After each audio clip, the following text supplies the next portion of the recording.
Well, to begin, again, thank you for attending this presentation for MAXDAYS. Like I said, I'm very excited to be here. This is my first time, and I'm excited to just share what I've been doing as far as my dissertation. So a little bit more about me. My name is Brittany Jones. I am a fourth-year Ph.D. candidate at the University of Toledo, which is in Ohio. I am within the program Spatially Integrated Social Sciences. So that's a little bit of mixture of geography and planning, along with sociology, along with GIS, any data analysis, all that you can name dealing with space and place. That's what this is. But my particular focus is dealing with food access and vacancies, especially within legacy cities or post-industrial cities. So in this case, it will be Toledo and Dayton. And so I'll get more into that. But the title of my dissertation is exactly this: Empowerment Through Consumption, Land Banks, Land Ownership, and Black Food Geographies. The outline of the presentation is pretty standard. Introduction, I'll go through both my methods because this is a mixed method study. My results, discussion, and conclusion, dealing with how MAXQDA has really been organizing a lot of the discussions I've been having with my project. So high land vacancy rates are pretty common in legacy cities. Legacy cities, like I said, are post-industrial cities. So like Toledo, we are known as the glass city because we made glass for the automobiles. Detroit is about 45 minutes away up north, and you know that is the automobile capital. And so with that, once manufacturing kind of died down and other service-oriented jobs came about, you know, a lot of things were happening within the core. As people moved out, they had more money, so they moved out to the suburbs, leaving most of the houses and land within the downtown core areas empty. So as a result, a lot of the houses were dilapidated, they were torn down and left for vacant. So vacancy rates are definitely something that we are dealing with these type of cities. And so that's why land banks came about. Land banks are just as they sound. They are banks where the land is the currency instead of money. And so they were founded in order to alleviate a lot of financial burden that cities were having in terms of maintaining a lot of the vacant lots. So mostly mowing the grass. It costs a lot of money in order to do that. And most of this vacant land is located within majority melanated neighborhoods. So I'm using melanated as more of an empowerment term instead of minority. And so when you hear that word, I'm referring to Black and brown communities. But particularly my dissertation is focused on Black African-American communities within both of these cities. So agrihoods are now growing within these urban cores and even in some suburban areas too, because these vacant parcels are being used for food production, and not just community gardens, but large scale business enterprises. And that is really a solution to be had as far as trying to figure out how to deal with vacant land, but also the economic stimulation, because green jobs are coming up. So that would include urban agriculture, hydroponics, aquaponics, anything dealing with regenerative or sustainable careers.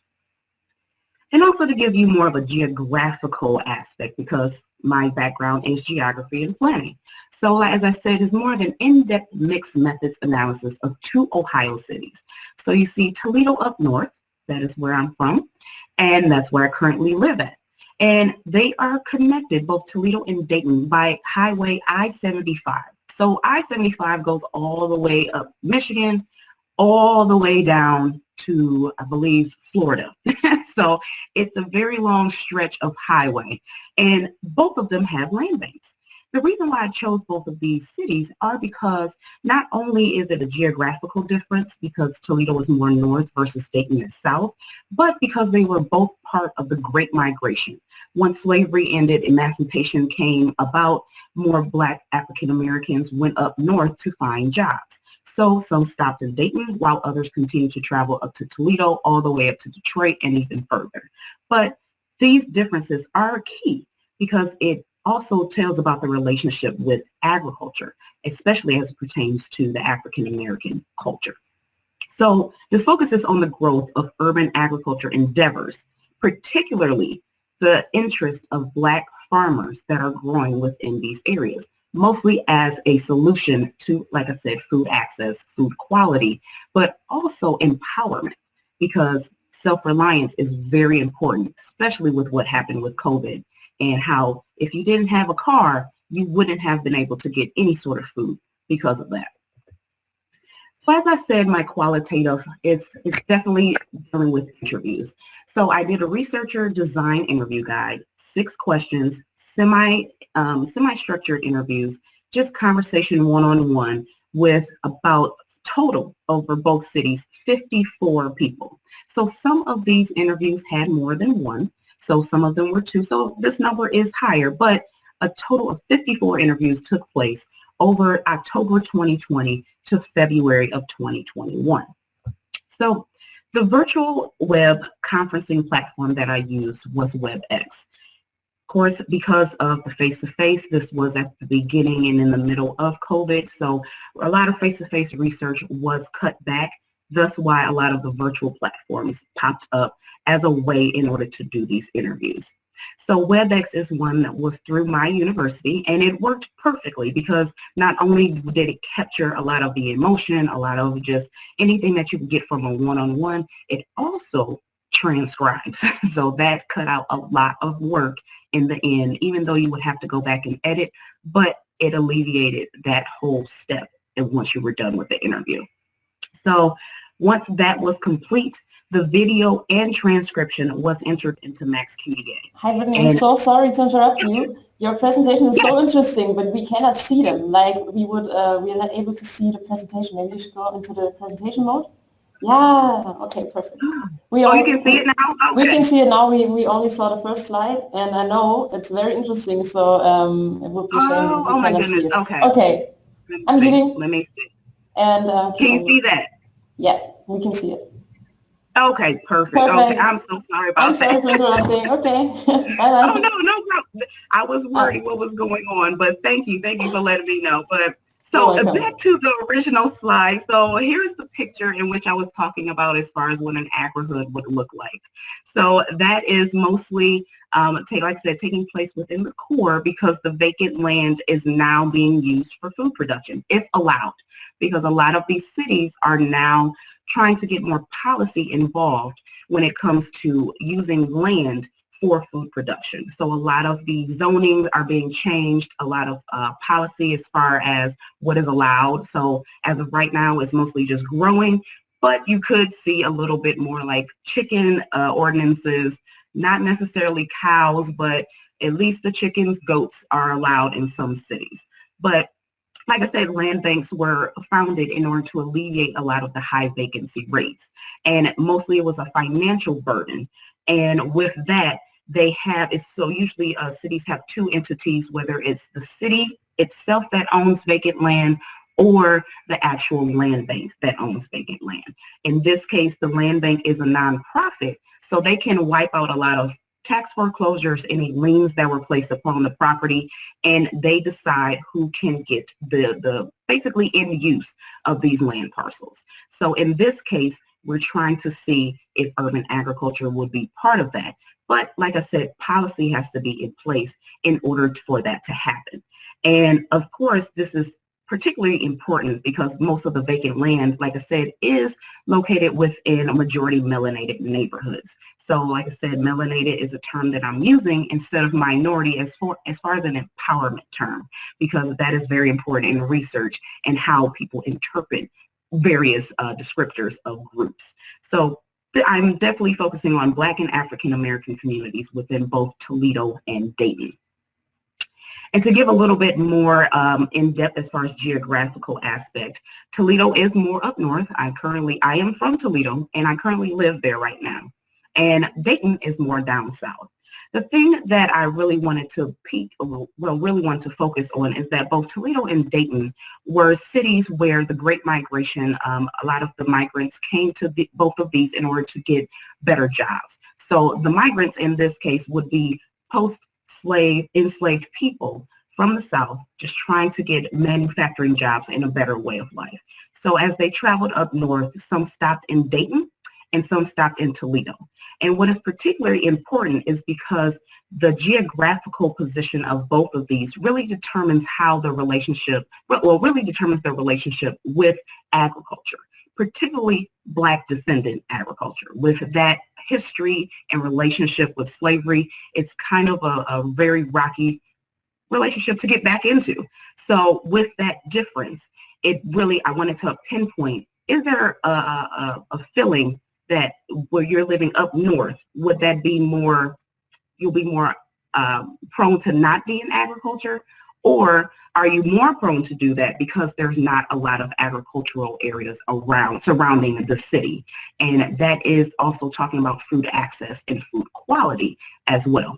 So not only am I talking about the geographical difference in thought, but also the growing presence of Black farmers and Black food enterprises that are growing, particularly in response to COVID, as far as if you didn't have any sort of transportation in order to get to a store, then you really wouldn't have any food in order to survive those really rough first couple of months, and even now, as you can see.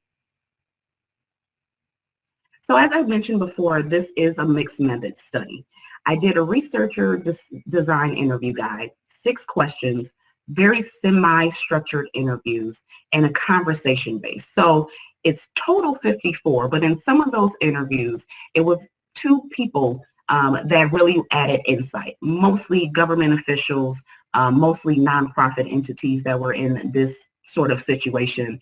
And I've also talked with farmers, particularly Black farmers, that were either already in their business or just getting started in whatever facet. So as I said, it took place over Toledo and Dayton. There were 31 total in Toledo and 23 in Dayton. It took place between October 20th and February of 2021. Due to COVID and the prohibit face-to-face research, WebEx was used in terms of a web conferencing platform. So this also captured a lot of the emotion, a lot of the facial expressions that you would get with a one-on-one, but also you can transcribe. It transcribes all of it, the conversation itself. So all you would have to do is just import it into MAXQDA, but also go back over it to make sure that it made sense. But after all is said and done, it definitely knocks out that big obstacle when it comes to just transcribing.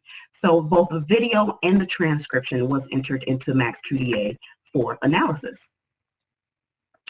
My quantitative side, it takes 3 components. So I'm also looking at 8 years of land bank land transfer data, and that is usually in the form of an Excel file. I'm using SAT-SCAN, which takes place in as far as place and time, and also locates a lot of hotspots. Basically, is it existing and possible hotspots that could be coming based upon variables. So in this case, it will be vacant parcels. It will be a space-time permutation model. And like I said, it detects current and future clusters.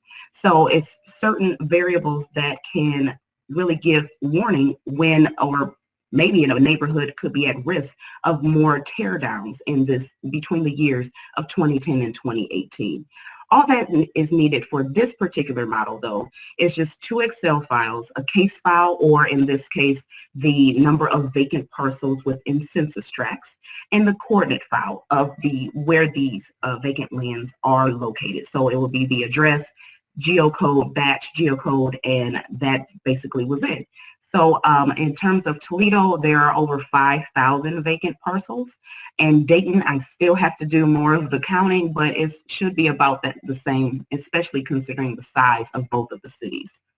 And not only will I just be doing that statistical analysis, but also will be visualizing it within ArcPro.